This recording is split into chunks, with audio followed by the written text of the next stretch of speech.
Hello friends, super magic રસોઈમાં મિત્રો હું આપણું સ્વાગત કરું છું। આજે હું આપણે કપડાને ઇસ્ત્રી એટલે કે પ્રેસ જે હોય એ કરવાની, એ આ દાઝેલો ભાગ હોય એને કેમ ચોખ્ખો કરવો અને આ કેવી રીતે કાઢવો ને એનો વિડીયો લઈને આવી છું મિત્રો। તો તમે છેલ્લે સુધી મારો વિડીયો જોજો અને તમને મારો વિડીયો ગમે તો લાઈક કરજો, શેર કરજો અને સબસ્ક્રાઇબ કરવાનું તો ભૂલતા જ નહીં। તો મિત્રો આપણે જો ઇસ્ત્રી કરતા હોય છે તો ઘણીવાર બહુ ગરમ થઈ જાય અને કપડાને અડી જાય છે, તો આ રીતના આપણે એકદમ જીધી ડાઘ થઈ જાય છે, આને કાઢવા બહુ મુશ્કેલ હોય છે। તો એની આજે હું તમને ટ્રીક બતાવું છું મિત્રો। તો એમાં શું કરવાનું હોય છે કે આપણે ઇસ્ત્રી ઠંડી હોય ને, આ રીતે ગરમ નહીં એકદમ ઠંડી જ રાખવું હોય ત્યારે જ આપણે કોઈ પણ પેસ્ટ લેવાની છે, કોલગેટ કે કોઈ પણ તમારી પાસે જે અવેલેબલ હોય, ક્લોઝઅપ કે કાંઈ પણ, એ પેસ્ટ આપણે આ રીતે ઇસ્ત્રી ઉપર લગાવી દેવાની છે। આ રીતે અને પછી એને તમારે આંગળીએથી આ રીતે આવી રીતે ઘસીને સરસ લગાવી દેવાની, તમે જોઈ શકો છો।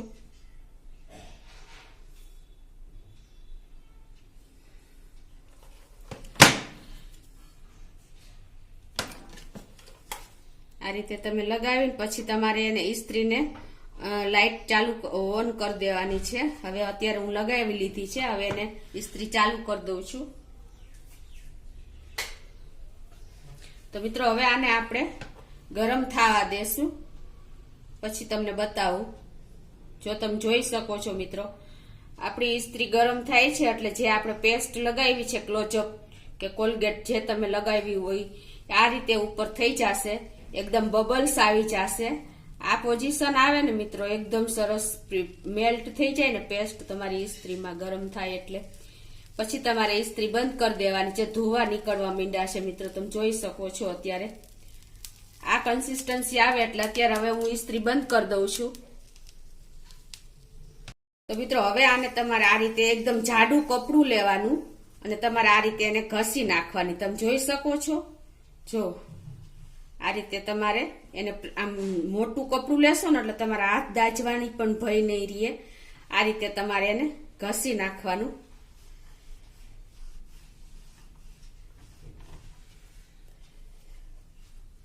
જાડું કપડું લેશો ને તો તમને ટેન્શન નહીં રહે, નહીં તો તમારા હાથ દાજવાની શક્યતા રહેશે મિત્રો। જો આ એક વખત ન થાય ને તો તમારે ઠંડી થાય પછી બીજી વખત આ રીતે પણ કરવાની। તમને હું પ્રેસ કરીને ઘસીને બતાવું।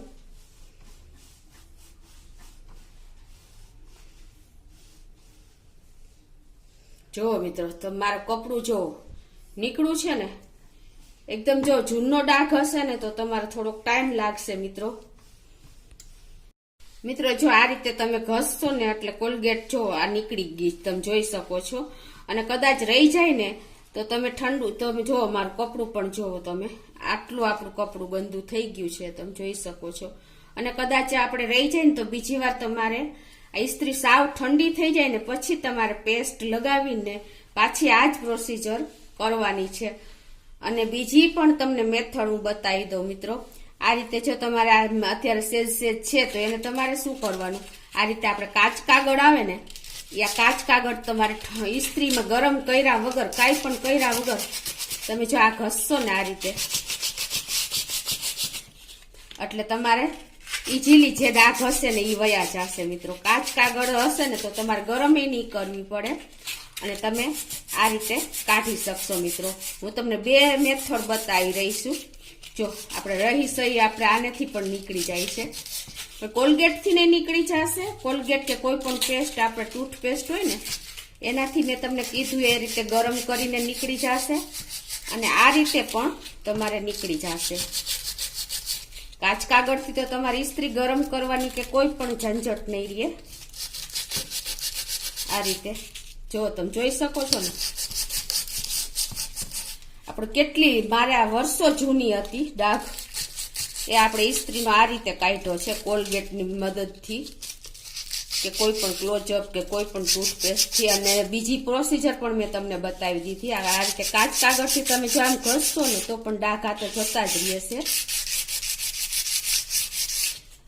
જોઈ શકો છો ને મિત્રો, એકદમ ક્લીન થઈ ગઈ જો આપણી ઇસ્ત્રી।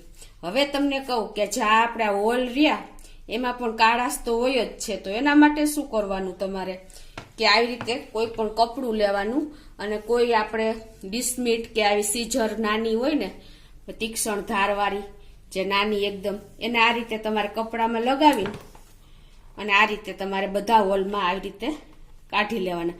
આપણે પેસ્ટ લગાવી હતી ને એટલે જો નીકળી જાય છે, જોવો છો ને તમે. જો આ રીતે બધા છિદ્ર ક્લીન થઈ જશે. આ હોલ બધા છે ને એ છિદ્ર ક્લીન થશે ને હોલ, તો જ આપણે એમાંથી પાણીનો છંટકાવ કે હીટ આવી શકશે. તમે જોઈ શકો છો. જો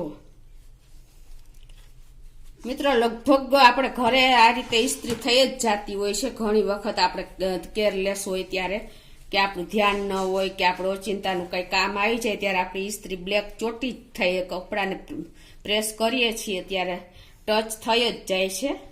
તો એનો આ મેઇન સોલ્યુશન છે મિત્રો. જો આ બધા હોલ તમે આવી રીતે એકદમ ધારવાળું કાંઈ પણ ડિસ્મિટ કે કાતર લઈને તમે આ રીતે ક્લીન કરી શકો છો. અત્યારે હું આ સીઝર લઈ રહી છું.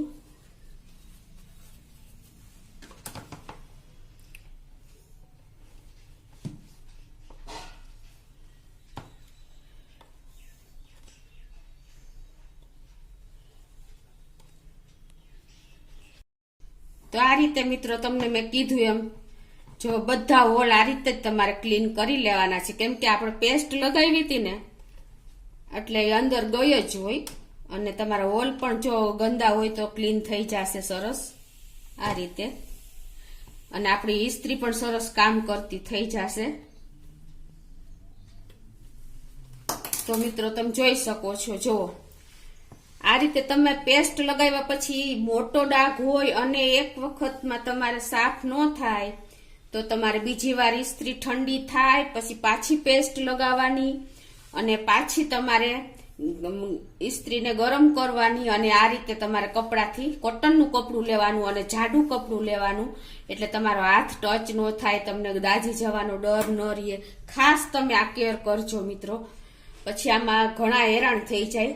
એટલે તમને હું ખાસ આ વિનંતી કરું છું કે તમે જ્યારે પણ ગરમ ઇસ્ત્રીને આ રીતે સાફ કરો ને ત્યારે મોટું અને કોટનનું કપડું લેવાનું છે.